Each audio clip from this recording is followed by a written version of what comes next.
Hi everybody, it's Kit with Paperkitz. Hope you're doing well today. And we're going to have a little bit of fun. In fact, today I hope you're perfect. My little granddaughter's going around saying, mermaids are perfect. So now I'm always saying perfect. Anyway, I just wanted to show you, this is the box of the one-page mini albums that I'm trying to get through pretty quickly, but it's not going real quickly because I'm a little bit distracted. But today, let me see if I can find it. I want to do the cruise ship, which is a fun little thing. Here it is. And this is just a prototype that I did quite a while ago. I call this Voyage. It basically is just a mini album and a 6-page mini album, and the cover is in the shape of a ship. So, and it's very simple to do, very easy. I have to laugh too. I wanted to show you this because of my mistakes. This is why I've kept this all of these years, because it is just kind of one mistake after another. I'd just gotten my Zutter machine, my bind it all, and didn't know how to use it, so the binding rings are all smashed up. I mispunched up here at the top when I was trying to just do 2 punches at the top and the bottom. So just wanted to show you. I make mistakes all the time. Of course, you've seen several of them, so that's probably not a surprise to you. But anyway, we're going to do this today just to have a little bit of fun. It's made from one sheet of 12 by 12. And I'm using lobster bisque from Pink Paisley, the Nantucket collection, because it has fish on it. How clever is that? And we're just going to cut. It's going to be a real quick, fast, easy one too. We're going to cut our paper into 4-inch strips. I'm going to watch my pattern on this because I want these fish. Cut 3 4-inch strips. And then if you're way ahead of me, we're going to cut these in half to make 4 by 6s. So go ahead and carry on without me if you need to. I wonder if I can cut all these at the same time. Sometimes I can. And we're just going to cut them into 6-inch strips. Yay! It worked. Love it when that happens. Now,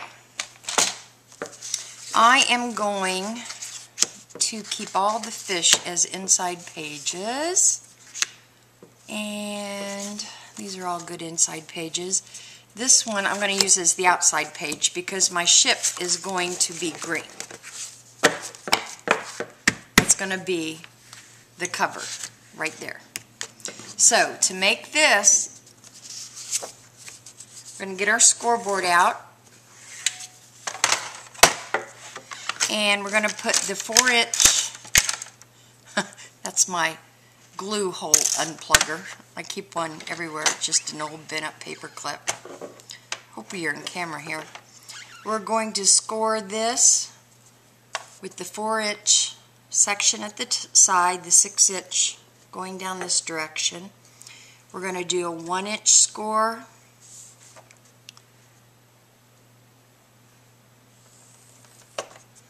We're going to score at 2 inches.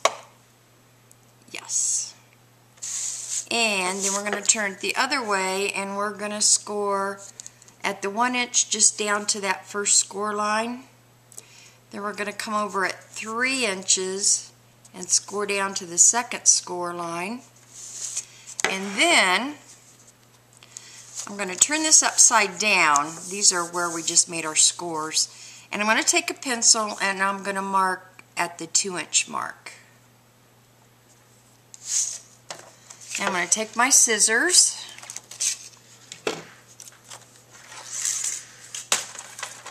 And where I made that 2-inch mark, I'm going to cut a diagonal up to the end of that score line. Are you with me? This was the score line that went all the way across. I cut the diagonal off there. Now I'm going to come up here at the top and I'm going to cut down this 1-inch score line, and I'm going to cut down this score line that we did that went down 2 inches, turn it sideways, cut this over to that cut,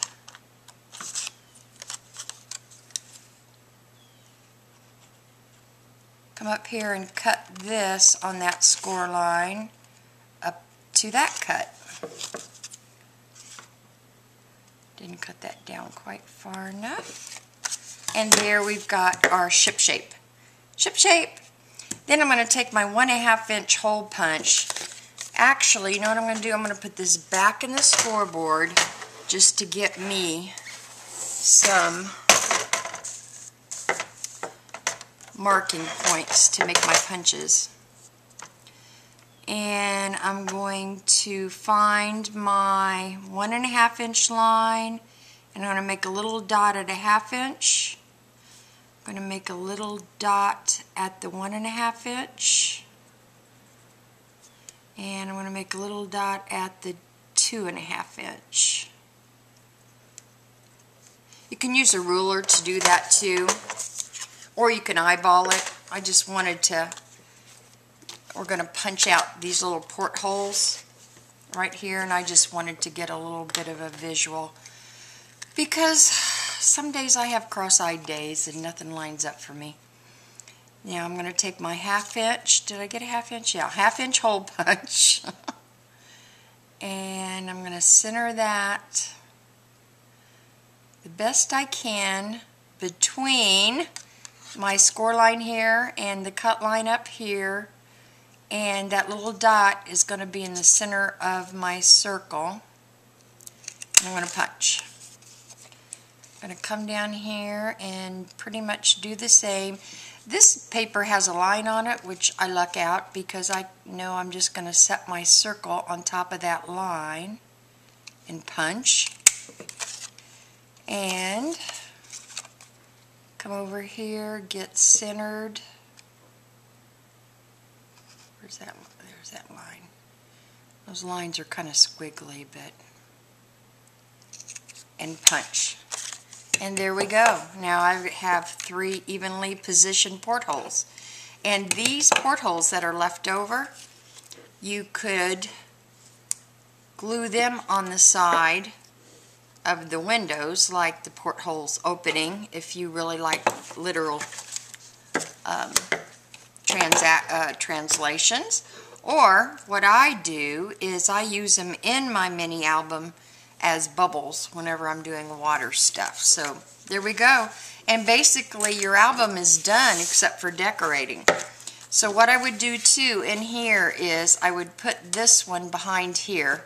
So you've got the front of the ship, the portholes peek through and you can see what's behind, and then when you put a picture back there, it'll peek through a little bit, and of course you'll see whatever's hanging over the edges there. It's especially nice if you have some blue, like this was done ages ago, because that can simulate water and sky in the background. But of course use any colors you want. Also, out of these scraps, what I've done with these scraps is make picture corners out of them. And this piece that's left over here, you can use it for a title, to do some type of title on your front page. And then this 1-inch piece, I actually cut little strips off of it and glued it onto the smokestack here, just to make it look more like a smokestack. So I was going to say too, what I do in my albums is I reverse every other page to add a little bit more variety if you're just using one sheet of 12 by 12. And there you go. You've got yourself a little Bon Voyage book to either take on a cruise and journal in, or give to a friend that you know is taking a trip. What I've done in the past, and my favorite one, I'll tell you what my favorite one was, is I actually put this on corrugated cardboard, and to give my front and back covers, I used it on the back too. Some more, made it sturdier, made it a little thicker, plus corrugated cardboard is lightweight, so it didn't add a lot of weight to the overall book. And gessoed the back of it. Made Disney ones by cutting the circles and having Mickey Mouse ears poking up here over the ship. And did it in the Disney colors. What else have I done with this? Mainly giving it to people going on cruises, or took it myself on a cruise, because you're going to get some big size pages in here, 4x6, and I usually print my photos out in wallet size, so that leaves plenty of room to do journaling, decorating, and you can bind this all different ways too. On this one, I used the bind it all, but you also could just use a couple of small rings. You might want to just bind it in the center. Just put a ring in the center so these pages will fan out. Whatever you want to do. It's just a little fun project, easy to do, another quickie, and I hope you'll have fun with it, and I'll talk to you soon. Take care. Bye-bye now.